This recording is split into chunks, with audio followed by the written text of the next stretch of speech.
अब चलते हैं ईरान, जहां से हमारे पास आपके लिए एक दो या तीन नहीं बल्कि कई बड़े डेवलपमेंट्स हैं, कई अपडेट्स।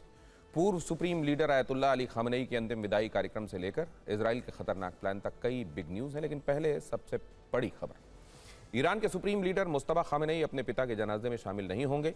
ईरान ने यह तस्वीर स्पष्ट कर दी है। भारत में ईरान के प्रतिनिधि आयतुल्लाह हकीम इलाही के मुताबिक इजराइल की निगरानी और हमले की आशंका को देखते हुए मुस्तफा का सार्वजनिक कार्यक्रम में शामिल होना सुरक्षित नहीं है।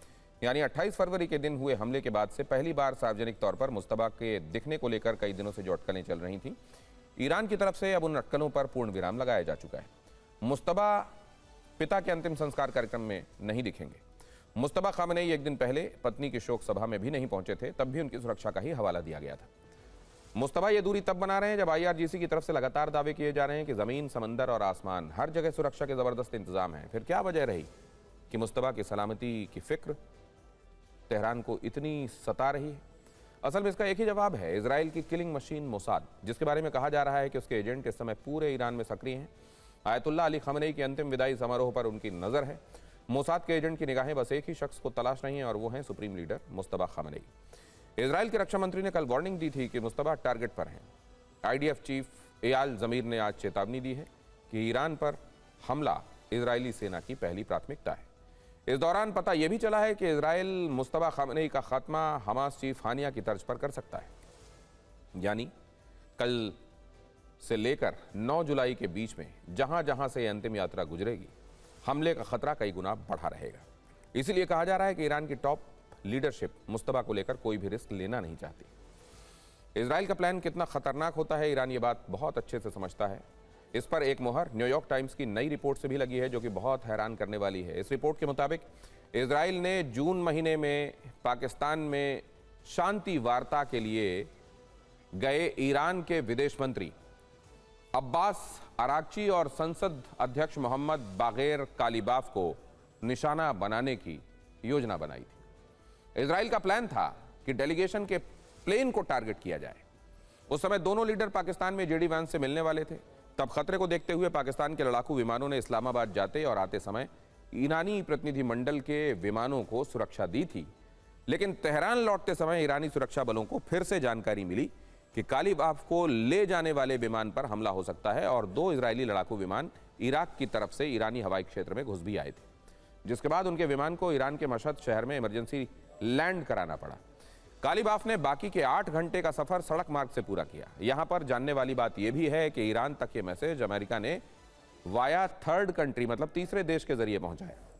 अमेरिका चिंतित था कि अगर ये हत्याएं हो जाती तो ईरान के साथ चल रही शांति वार्ता पूरी तरह समाप्त हो जाती। अब आप समझ सकते हैं कि इजराइल ईरान को डिस्टर्ब करने के लिए किस हद तक जा सकता है और मोसाद उसके प्राइम टारगेट पर है। यह भी खुली किताब के जैसा है कि मोसाद के प्राइम टारगेट मुस्तफा खामनेई हैं।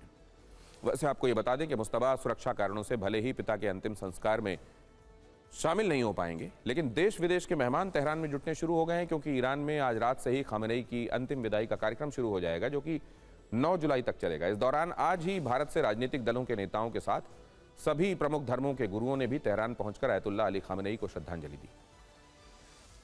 इन 4 धर्मगुरुओं के अलावा ध्यान भगवा वस्त्र पहने स्वामी सारंग मोहिले ने भी सबका अपनी तरफ खींचा। उन्हें ईरान ने विशेष अतिथि के तौर पर आमंत्रित किया था। स्वामी सारंग मोहिले सामाजिक आध्यात्मिक विचारक, स्पीकर और स्वामी सारंग ग्लोबल पीस फाउंडेशन के संस्थापक हैं। उनकी संस्था विश्व शांति और मानवता के मुद्दों के लिए काम करती है। स्वामी सारंग अलग अलग धर्मों के बीच में सद्भाव बढ़ाने के लिए भी जाने जाते हैं। वो लखनऊ के मुहर्रम जुलूस में भी शामिल हो चुके हैं। इमाम हुसैन की शहादत को सत्य, न्याय और साहस का प्रतीक बताते रहे हैं। इन धर्मगुरुओं के अलावा जम्मू कश्मीर की पूर्व मुख्यमंत्री महबूबा मुफ्ती और कांग्रेस नेता सलमान खुर्शीद ने भी पूर्व सुप्रीम लीडर को खराज अकीदत यानी श्रद्धा सुमन अर्पित किए। भारत सरकार की तरफ से भेजे गए ऑफिशियल डेलीगेशन में बिहार के राज्यपाल लेफ्टिनेंट जनरल रिटायर्ड सैयद अता हसनैन और विदेश मामलों के राज्य मंत्री पवित्रा मार्गरेटा भी शामिल थे। सैयद अता हसनैन भारतीय सेना के उन टॉप ऑफिसर्स में गिने जाते हैं जिन्होंने करीब 4 दशक तक कई कठिन इलाकों में अपनी सेवाएं दी हैं। पूर्वोत्तर भारत, सियाचिन और जम्मू कश्मीर के अलावा श्रीलंका में भी अहम जिम्मेदारियां निभाई हैं। मोजाम्बिक और रवांडा में संयुक्त राष्ट्र के शांति मिशनों का भी वो हिस्सा रहे हैं। खामनेई की अंतिम यात्रा इराक और ईरान दो देशों से होते हुए 9 जुलाई को उनके जन्मस्थान मशहद पहुंचेगी। 3200 किलोमीटर की ये पूरी यात्रा इमाम रजा की दरगाह पर जाकर समाप्त होगी, जहां उन्हें सुपुर्द खाक किया जाएगा और इसमें करीब 2 करोड़ लोगों के शामिल होने की संभावना है। ईरान ने अली खामनेई की मौत का बदला लेने की कसम खाई है। राष्ट्रीय सुरक्षा समिति के प्रवक्ता इब्राहिम रिजाई ने इस बीच एक ऐसा दावा किया है जिससे इजराइल और अमेरिका के होश उड़ सकते हैं। मुस्तफा खामनेई को टारगेट किए जाने की इजरायली धमकी के जवाब में उन्होंने कहा कि ईरान इस्लामाबाद समझौते के अनुच्छेद 8 की समीक्षा कर सकता है। अनुच्छेद 8 के तहत ही ईरान ने अमेरिका से परमाणु हथियार नहीं बनाने का वादा किया था। जानकार मान रहे हैं कि इजराइल के तेवरों को देखते हुए ईरान की जो तरफ से बात आ रही है वो शायद डील तोड़ने को लेकर इशारा हो सकता है। सवाल है कि ईरान ऐसा क्यों करना चाहेगा। उसका मकसद अमेरिकी मैगजीन फोर्ब्स की एक रिपोर्ट में छपा।